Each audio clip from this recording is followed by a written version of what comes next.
Voilà, vous allez pouvoir m'entendre. Donc le but du jeu, c'est que en fait, on arrive ce soir à discuter un petit peu, si c'est possible, et en même temps à se rappeler ce bon vieux jeu et que je l'explique à ceux qui n'y ont jamais joué, parce que c'est un vrai jeu vraiment chouette qui n'a pas beaucoup vieilli, et du coup c'est plutôt cool. Voilà. Donc n'hésitez pas surtout, posez-moi des questions si vous en avez, parlez-moi du jeu si vous voulez en parler, bref, discutons. Le but du jeu c'est de bavarder. Donc là du coup j'ai créé un nouveau profil et on va se lancer sur la campagne avec les trucs les plus basiques possibles. Allez, c'est parti! Du coup, tout le principe de Pharaon, c'est de construire des villes, c'est le plus sympa possible. Alors évidemment, c'est le début, du coup, on va surtout me demander de construire des logements et des trucs de base. Et c'est ce que nous allons faire.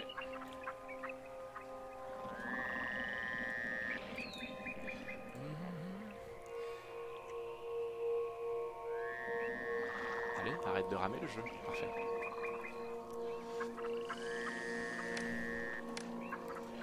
De toute façon, le but du jeu aujourd'hui fait que comme le jeu est assez lent, ça me permet de vous regarder en train de parler dans le chat et de répondre à des questions si vous en avez. Donc là, pour l'instant, le principe du but du jeu est très simple. Il faut faire des maisons. Il est sorti en 90, pas assez performant dans ces gens-là. Ah bah voilà. Allez! Le mec de la voix off, il est mort à l'intérieur? Ah oui. Mais non, il est investi, c'est bien. Formidable! Vos propres citoyens commencent à vous Regardez. considérer comme leurs bienfaiteurs et les cités voisines comptent également sur vous. Non, il est super heureux, regarde. Tiens, il est au taquet. Alors ce qui est rigolo, c'est que quand ils mettent les... je vous montrerai sur celle d'après. Quand ils mettent les trucs comme ça, en fait, ils mettent en concurrence toutes les familles différentes qu'on a créées.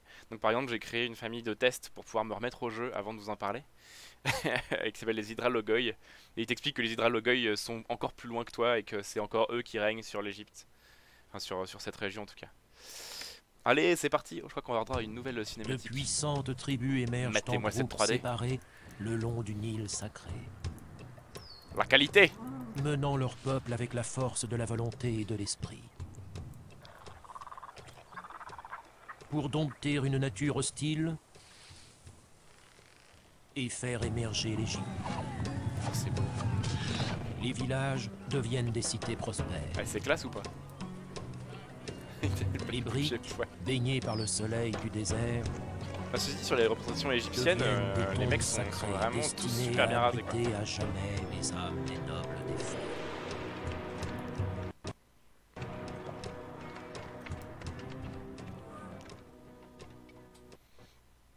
Vite, je crois, ou en 99 dans ces eaux-là. Ah, en 99. Parce que y en a qui m'ont demandé si c'était un Windows 90, 98 ou 2000 pour y jouer. Ouais, il y a un peu de ça effectivement. Il y a un côté un peu dessin qui est rigolo. C'est pour ça qu'il a pas vraiment vieilli. Mais d'un autre côté, il y a deux trois trucs quand même où tu dis genre ah quand même la 3D sur les sur les autruches elle est un peu chelou. Donc là faut nourrir tous ces gens et comme il y a plein d'autruches, on va chasser des autruches. Donc l'idée c'est de construire des pavillons de chasse pour pouvoir aller chercher les autruches et des greniers pour stocker la nourriture et des bazars pour distribuer la nourriture. Vous êtes beaucoup dans le chat à avoir joué à ce jeu ou pas? Que je sache parce que si tout le monde y a déjà joué et que j'explique les bases, on va vite se faire chier. Jamais joué? Ok, bah écoutez, je vais commencer. Ah, ouais, je sais. On a fait les tests. Du coup, les autres du label Hérodote ont subi mes tests. En fait, le but de Pharaon, c'est de construire la ville la plus intéressante possible. Ouais, il y a un peu de ça, c'est un peu du Khazar, ouais. C'est de construire la ville la plus sympa possible et de pouvoir évoluer en termes architecturaux, en termes d'économie, en termes de plein de choses. Donc pour ça, il faut garantir à sa population des conditions de vie optimales. Et ça veut dire tout gérer en équilibre. Là pour la... Voilà, là pour l'instant c'est plutôt très facile parce qu'il suffit juste de faire manger les gens, donc ça va, c'est facile. Et plus ça va, et plus on a des... les missions sont compliquées avec des choses Bien supplémentaires à joué. gérer. Donc là, sur cette mission là, si je me souviens bien, le but du jeu c'est de développer de l'industrie en faisant des mines d'or. Ce qui me permet de ne pas manquer d'argent. Donc comme d'hab, sur le jeu on commence par gérer ses routes. Je fais n'importe quoi. Pour faire en gros des pré-quartiers qui vont nous servir par la suite. Et on y met des gens.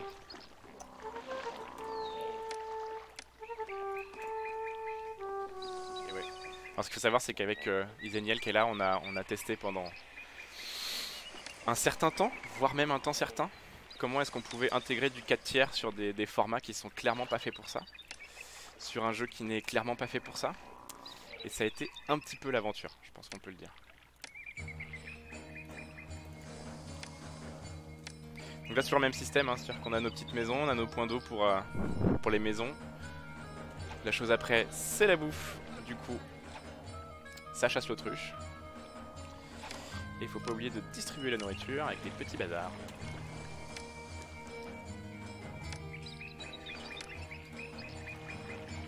Donc le but du jeu de cette mission, c'est d'extraire de l'or. Donc là on a des gisements d'or. L'or est stocké dans un palais de village qui est juste ici. Pour pas qu'on se le fasse tirer, il faut mettre de la police. C'est important aussi. Et pour pas que le palais se casse la gueule, il faut mettre un architecte. Et ensuite seulement, on va pouvoir commencer à coller des mines d'or. Sans oublier que les mines étant très sensibles en termes architectural, du coup on y met aussi un architecte.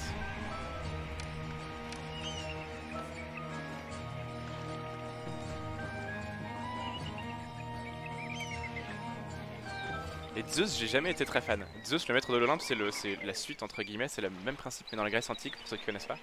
Et j'ai jamais réussi à accrocher parce que je le trouve pas aussi prenant. Je trouve que c'est trop... Ils sont allés dans un délire un peu mythologique qui fonctionne moins bien je trouve, et il y a moins de trucs à gérer, c'est moins complet je trouve. Après c'est très personnel. Salut. Et je trouve que c'est vraiment un jeu apaisant. C'est le genre de jeu auquel on peut jouer avant d'aller se coucher et on dort très bien. Un truc hyper important dans le jeu c'est le culte des dieux. C'est-à-dire que... on se de ça. Les dieux, si on fait pas attention à eux dans l'Égypte ancienne, ils ont tendance à nous tomber dessus et c'est jamais très rigolo. C'est-à-dire que soit on se retrouve avec des armées, soit on se retrouve avec des crues pourries et du coup on n'a pas de nourriture, c'est un peu pénible. Du coup il faut faire attention à ce que les dieux soient toujours satisfaits. C'est très important.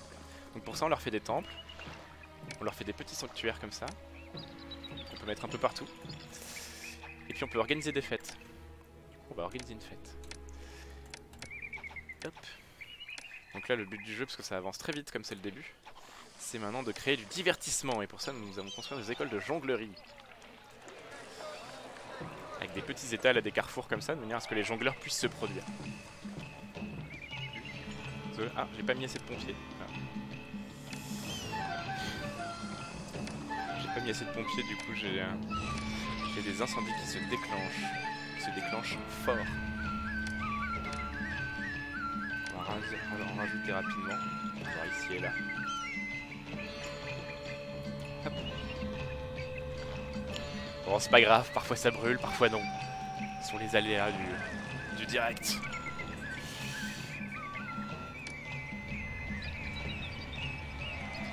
C'était quoi?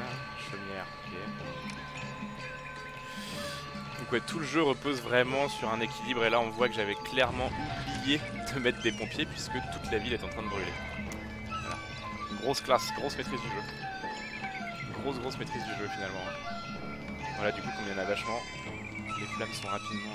parce qu'évidemment, les incendies, les maladies, tout ça, si jamais c'est pas géré, et ben ça se propage au quartier d'à côté. Et c'est le drame. C'est un peu ça. Ouais, je suis serein, ouais, écoutez. Je suis serein. C'est important, c'est important. En plus de ça, tout ça, c'est des maisons de pauvres en fait. Du coup, s'ils brûlent, finalement, c'est bien un drame.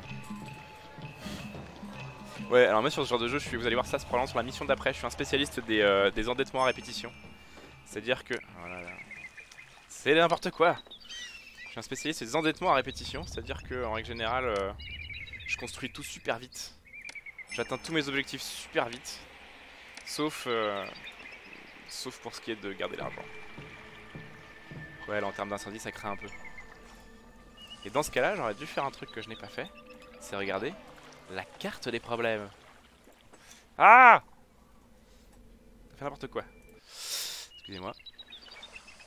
Donc c'est de regarder la carte des problèmes. Voilà, quand on ouvre la carte des problèmes, comme ça on voit tout de suite s'il y a des endroits où où il y a des problèmes ou non. Par exemple, là il y a trop de production de viande et dans le grenier qui est là, ça doit être, le grenier doit être plein. Donc il va falloir que je construise un autre grenier. Et un petit architecte à côté parce que sinon ça va se casser la figure. Un petit architecte. Puis un pompier parce qu'on a vu que c'était jamais perdu. Hein.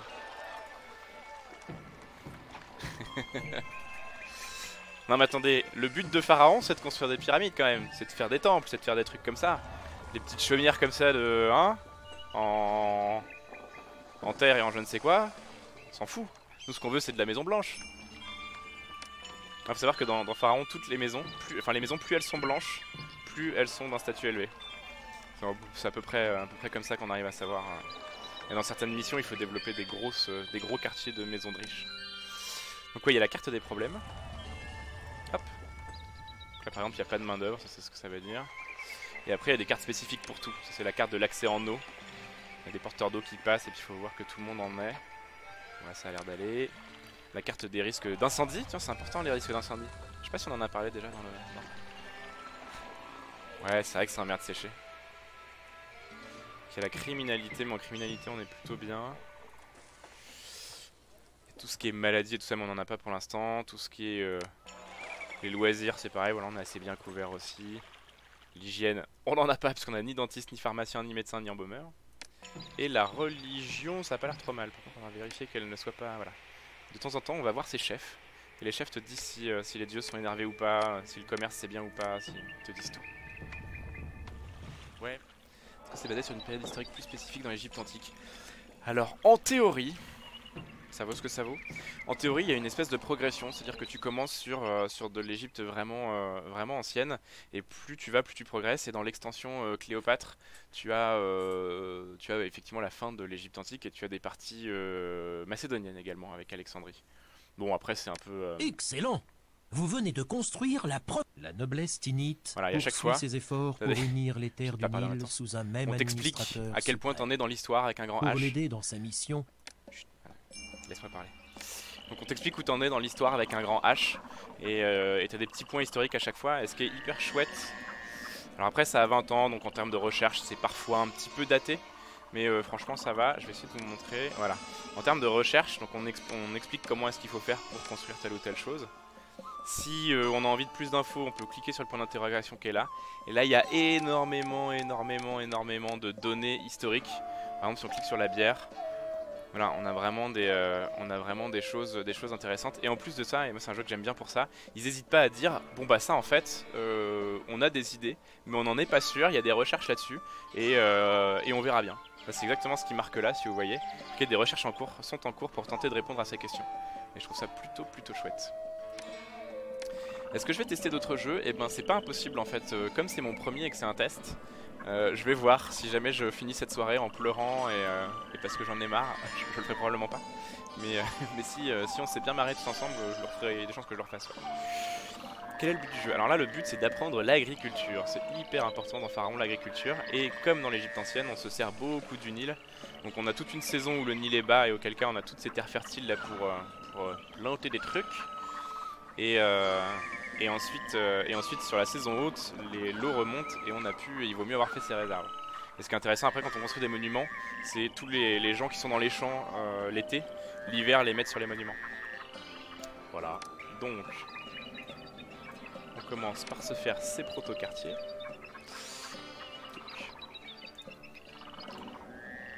Ensuite des gens pour mettre à l'intérieur.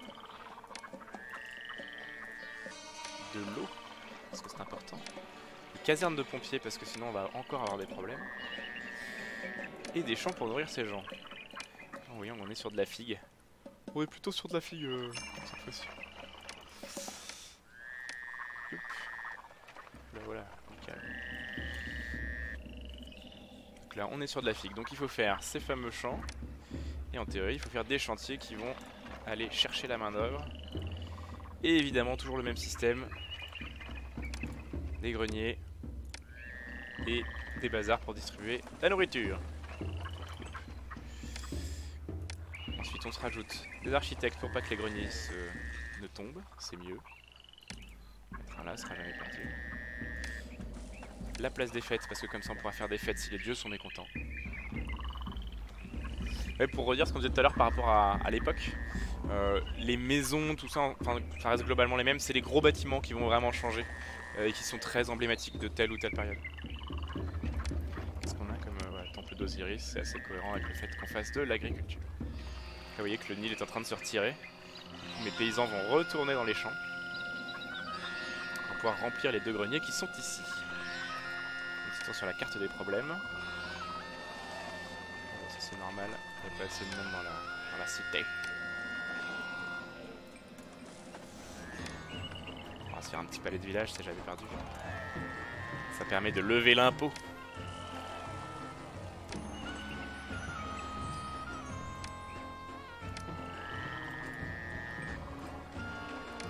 Bon, alors dans Pharaon, il y a globalement il y a plusieurs techniques de jeu. Il y a les gens qui vont faire des petites villes ultra maîtrisées et qui vont se mettre comme ça pendant les phases d'attente. Comme ça, regardez l'écran. Il y a des gens comme moi qui vont construire des énormes villes pour que tout aille plus vite et essayer de toujours faire un truc. Voilà, normalement, on ne devrait pas être trop mal sur les. On ne devrait pas être trop mal sur les figues cette année. C'est une année à figues, je vous le dis. On s'organise une petite fête parce que vous voyez que Osiris, qui est la divinité du coin, est indifférent, c'est pas trop cool. On est mieux quand les dieux sont contents. Indifférent ça va, ça veut dire qu'ils vont pas nous tomber dessus, mais ça veut dire qu'ils vont bientôt nous tomber dessus si on fait pas quelque chose. Donc faisons des choses. Bah ouais, attendez, faut bien qu'ils... Attends mais... J'ai un temple, ça veut dire que je paye des prêtres, pas les payer à glander non plus, il faut que je sois au courant de ce qui se passe. Parle-nous du limon. Le limon. Le limon c'est tout ça, c'est la terre fertile sur laquelle je plante mes figues. C'est important. Oh, c'est de la vase en gros, hein, on va pas se mentir. C'est de la vase du Nil quoi. Mais du coup c'est hyper fertile, plutôt pratique. Nous sommes en août, je crois que la crue est en septembre, du coup on devrait... Voilà, ils sont en train de ramener leurs figues. Allez, ramène ta figue. Ouais, des figues, ouais. Ils font pousser des figues dans le... On fait pousser des figues sur les bords du Nil. Après, il y a plein de possibilités. Ah, c'est cool. Il y a plein de possibilités, mais là, en l'occurrence, je n'ai que les figues cette fois-ci. Donc, la suite de la mission, c'est de gérer de la poterie. Ça veut dire quoi? Ça veut dire que, selon toute la logique de Pharaon, il faut créer des puits d'argile. Ensuite, créer des entrepôts pour stocker l'argile. Et ensuite, non loin parce que c'est mieux, créer des potiers qui stockeront dans les mêmes entrepôts. D'ailleurs, comme là ça commence à s'étendre un peu, on va agrandir la ville. Mais là, celle que j'ai construite là, typiquement, c'est pour les entrepôts et les potiers. Et ça va rester probablement des maisons pauvres. Parce que les quartiers sont aussi soumis à influence. C'est-à-dire que si s'ils sont à côté d'industries par exemple, ils aiment pas. S'ils sont à côté des pompiers qu'on n'a pas mis assez, ils aiment pas. Si ben voilà, c'est un jeu d'équilibriste. Donc les plazas dont il parlait tout à l'heure, c'est en fait sur toutes les routes pavées comme ça, je peux rajouter des genres de mosaïques. Et c'est trop beau. Et ça améliore en plus de ça le niveau des maisons. Vous voyez que toutes les maisons là, elles vont devenir un peu plus blanches.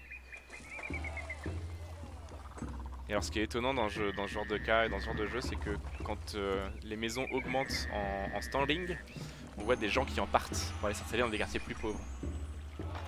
Pas très sain de manger que des figues, c'est pas faux. Et voilà. Mais le côté guerre dans le jeu est pas très... Voilà. Faut créer des soldats. Pour ça, faut les entraîner. Faut faire des armes et tout ça, c'est assez long. Et après t'envoies tes régiments ici ou là sur la carte et parfois on te dit oh ils ont gagné, et parfois on te dit oh ils ont perdu, les ennemis arrivent sur la cité, bonne chance. On peut s'en faire là aussi. Ah, tout de suite j'ai mis des jardins là et ça a augmenté le niveau de ce quartier-ci. Du coup qui gagne la bataille de Kadesh? C'est une question de troll. C'est Ramsès II évidemment, comme tout le monde le sait. Les villes avaient des structures particulières, alors je connais pas forcément exactement le détail. En revanche ce que je sais c'est qu'on a retrouvé clairement dans certains endroits des quartiers très très spécifiques, des villes même très spécifiques, genre des villes d'artisans, notamment sur Sur certains chantiers de monuments, on a retrouvé des villes d'artisans entières. Il y a des quartiers effectivement très religieux également. Ouais, en vrai, Kadesh, c'est un peu... C'est à celui qui racontera le mieux l'histoire, quoi. Donc généralement, c'est les Égyptiens, parce que c'est plus classe que les Hittites. Mais bon, dans l'absolu, c'est... C'est pas trop, quoi. Ah bah voilà. Allez! Le mec de la voix off, il est mort à l'intérieur? Ah oui. Mais non, il est investi, c'est bien. Formidable. Vos propres citoyens commencent à Regardez. vous considérer comme leurs bienfaiteurs et les cités voisines comptent également sur vous. Non, il est super heureux, regarde. Tiens, il est au taquet. Alors ce qui est rigolo, c'est que quand ils mettent les... je vous montrerai sur celle d'après. Quand ils mettent les trucs comme ça, en fait, ils mettent en concurrence toutes les familles différentes qu'on a créées. Donc par exemple, j'ai créé une famille de tests pour pouvoir me remettre au jeu avant de vous en parler. Qui s'appelle les Hydralogoi. Et il t'explique que les Hydralogoi sont encore plus loin que toi et que c'est encore eux qui règnent sur l'Égypte. Enfin sur cette région en tout cas. Allez, c'est parti. Je crois qu'on va avoir droit à une nouvelle De cinématique. puissantes tribus émergent en Mettez-moi cette groupes 3D. séparés le long du Nil sacré, La qualité! menant leur peuple avec la force de la volonté et de l'esprit. Pour dompter une nature hostile et faire émerger l'Égypte. Oh, c'est beau. Les villages deviennent des cités prospères. Ouais, c'est classe ou pas? Les briques, baignées par le soleil du désert, Enfin, ceci dit, sur les représentations égyptiennes, deviennent des les tombes mecs sont sacrées vraiment tous destinées super bien à rasés, quoi. abriter à jamais les âmes des nobles défunts.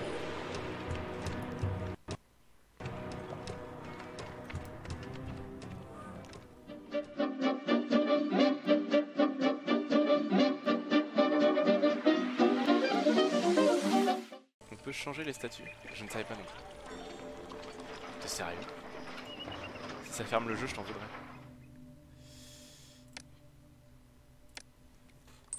Ah voilà, de toute façon, je suis à moins 5000, je peux pas construire de statues.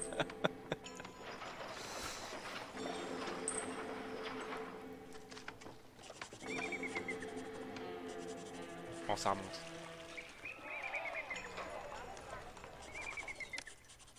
Merci pour cette précision mosaïque. Oh, mais oui! Ok, ça fait 20 ans que je joue à ce jeu, je n'avais jamais trouvé ça. Merci beaucoup, tu viens de changer ma vie. Putain, on va faire plein de statues différentes. C'est une statue de chat, effectivement, c'était un... Oh, c'est génial. Alors, du coup, est-ce que ça marche avec tout? Oh! Putain, j'ai bien fait de faire ce stream, moi je vous le dis. C'est génial. Oh là là. Oh, les possibilités que ça m'ouvre. Oh, et en jardin, ça fait quoi? Il y a des trucs? Non, en jardin, ça change rien. En plaza non plus, je suppose. Oh, je suis un peu triste. C'est pas grave, on va faire des plazas pour compenser. Faut quand même que je fasse gaffe là-dessus. Oh, cette folie! Ouais, merci énormément pour cette histoire de statue, je n'avais jamais vu ça. Vous voyez, je dis la malaria se développe toujours là-bas.